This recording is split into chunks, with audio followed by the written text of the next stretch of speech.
This guide is approved by TheVIPER. Hello there guys, and welcome to the next episode of Zero to Hero, and in this video we're going to be looking at the Celts. So hopefully you guys are going to find this guide useful and at least interesting, and yeah, so let's get started.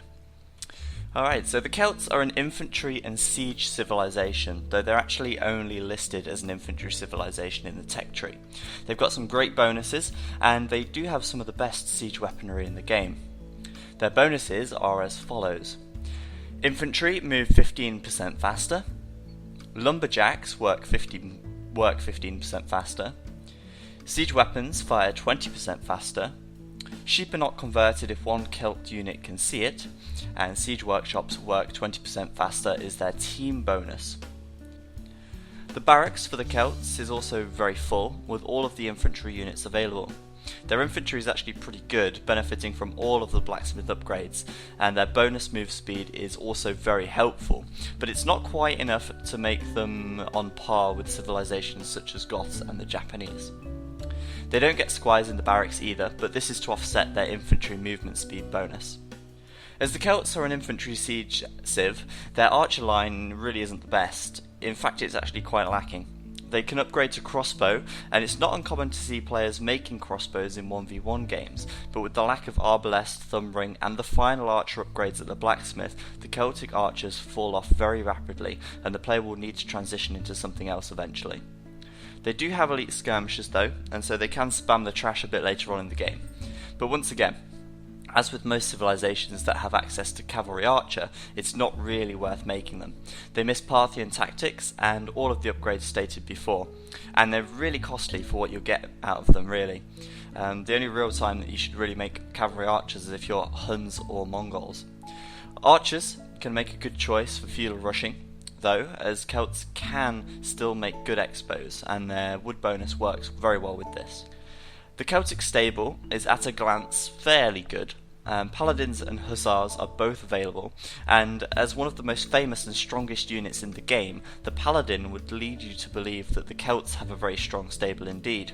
However, it's not quite the case.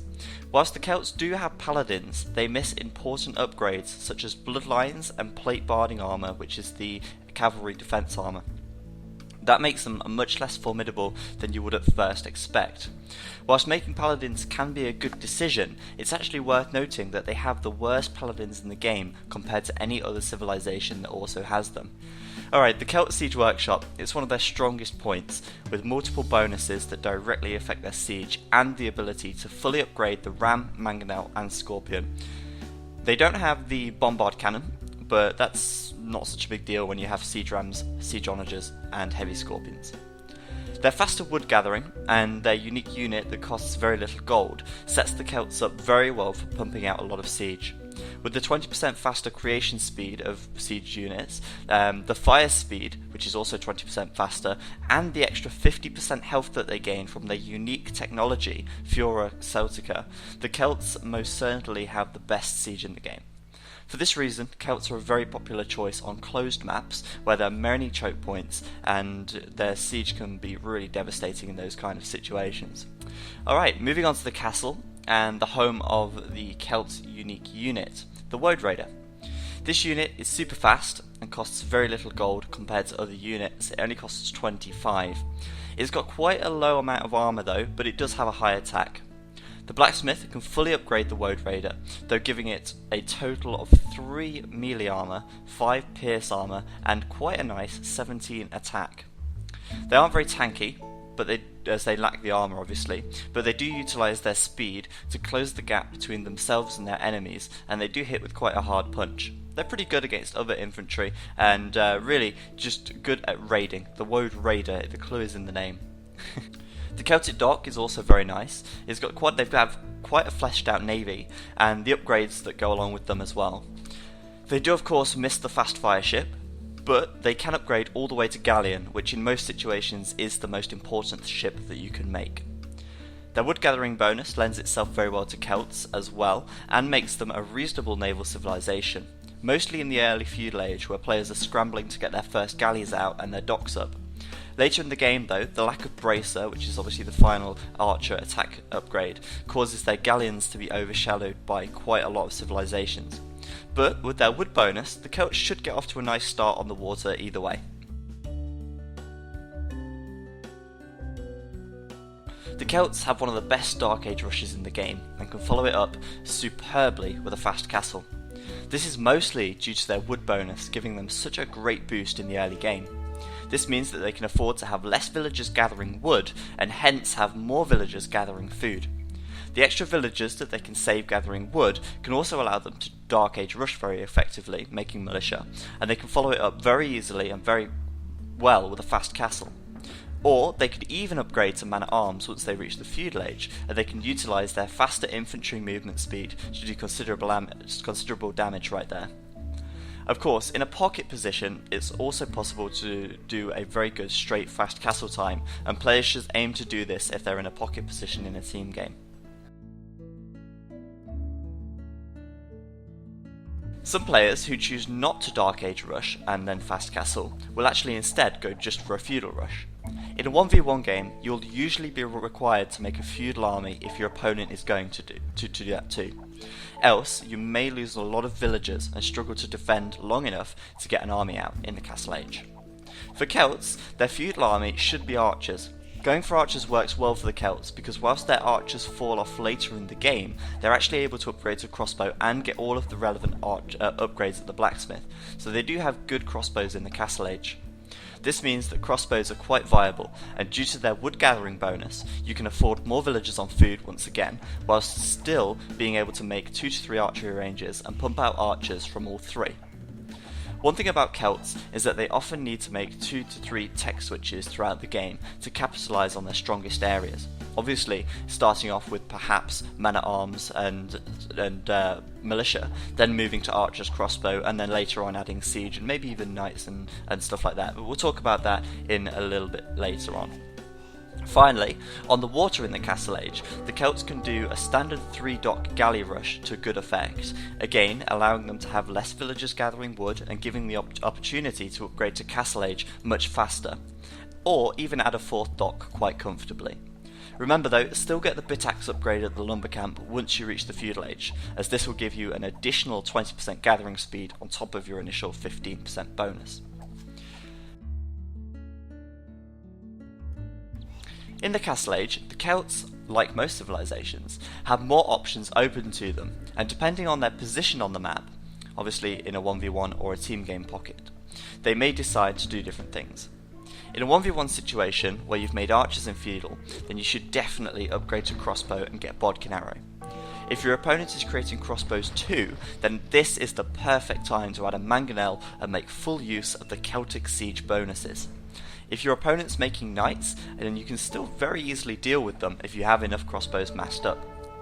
You should try to also build your economy here as best you can, adding 2 extra town centres and keeping villager production up at all time. The Celts can be very gold intensive later on in the game with their heavy use of siege equipment, and you'll need a strong economy to keep that up. It's worth collecting relics if you can too, as they will also give you some useful extra gold in the late game. If your opponent's massing skirmishes in the Castle Age, try to counter it in order to try and counter your mass archers. It would be possible, especially against a Byzantine player, that this could be the case. Then creating some knights in the Castle Age will work well to deal with that. Knights can also be made if you're in the pocket position in a team game and want to raid your opponent's economy. The Celts do miss bloodlines obviously, but they can still upgrade to +2 defense on their cavalry, and this will still enable them to raid effectively. You could even come forward and catch their pocket player off guard with a potent combination of mangonels protected by your knights. It's also a very good idea in the Castle Age to begin researching some infantry upgrades at the blacksmith to begin upgrading your spearmen to pikemen, or to just upgrade ready to make woad raiders once you reach Imperial. It can be a very good combination once again to have halberdier and woad raiders backed up by a large amount of siege. On water maps, it's the same as usual. In the Castle Age, you'll want to fully upgrade your war galley with bodkin arrow, and make sure you do that quickly, and you'll be able to continue to build a strong economy again because they do have that wood gathering bonus. Once you reach Imperial, you should think about upgrading your siege. Against any civilization, it's always handy to have siege rams, but if your opponent is likely to be massing archer, then siege rams work very well at soaking up their arrow fire. That allows your mangonels to fire from behind, or even your crossbows to do more damage whilst the rams are soaking up the damage.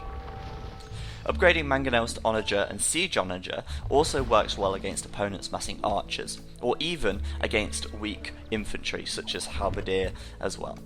Onagers can be extremely effective when your opponent has a lot of massed units in a small place. So when they're all tightly bunched up, a big siege onager shot in there could wipe out 30-40 men at once. If your opponent is making infantry, for instance if you're playing versus a Goths or Japanese player, then upgrading to heavy scorpion will work well too, as scorpions are very effective against infantry units. Bear in mind though that scorpions do pierce damage, so for instance if the enemy is making Huskarls that have high pierce armor, your scorpions are going to be quite ineffective against them, but against the other infantry they're certainly a good choice. All of this siege on its own though is at risk, and it's a good idea to protect your siege with other units. The biggest problem that massed siege can face is from heavy cavalry. They can take down all of your siege in seconds. In order to combat this and keep your siege alive, you'll need units to prevent the heavy cavalry, such as halberdier or maybe the woad raider. Keeping halberdier surrounding your siege will serve well to protect them from heavy cavalry raids, meaning that you can create quite an impressive death ball. Expect to have a hard time though against Byzantines, as the cataphracts will kill halberdier quite easily, and other infantry for that matter, unless you have enough scorpions behind massed up in order to deal with them. If in the Castle Age you make a lot of knights, and you've raided your opponent effectively, then there's no harm in upgrading to Cavalier and Paladin. Although you don't get the final defense upgrade and bloodlines, you can still pack a punch with Paladins, as they are a very formidable unit regardless. When it comes down to a trash war, and gold is scarce, then of course elite skirmishers, halberdier and hussars are all available, so as a whole, the Celts will be able to create a lot of trash with reasonable upgrades. If you're playing a water map, then upgrading to Galleon is also a must, but it's worth remembering that your galleons miss bracer and will fall short against other civilizations that do. You can attempt a landing if you win the water quickly in the Feudal Age, or even in the Castle Age, and then proceed to make a castle with road raiders, crossbows or knights in their town. One final thing to mention about water is that if you're playing for instance on a map like Islands, then you can create siege rams to soak the fire from the galleons of your opponents, similar to how you would against archers. So anyway guys, thanks a lot for watching. As I said at the start of this video, I do hope it's been useful to you. Stay tuned, there will be more Zero to Hero coming up, and it will be the Chinese next. After that we'll take a look at the Feudal Age and continue on from there. After this video there will be a couple of links on your screen to the previous video and the next video once it's eventually up, so do click on to those if you haven't seen them already. Thanks for watching, as usual I've been Zach, and I'll see you guys next time.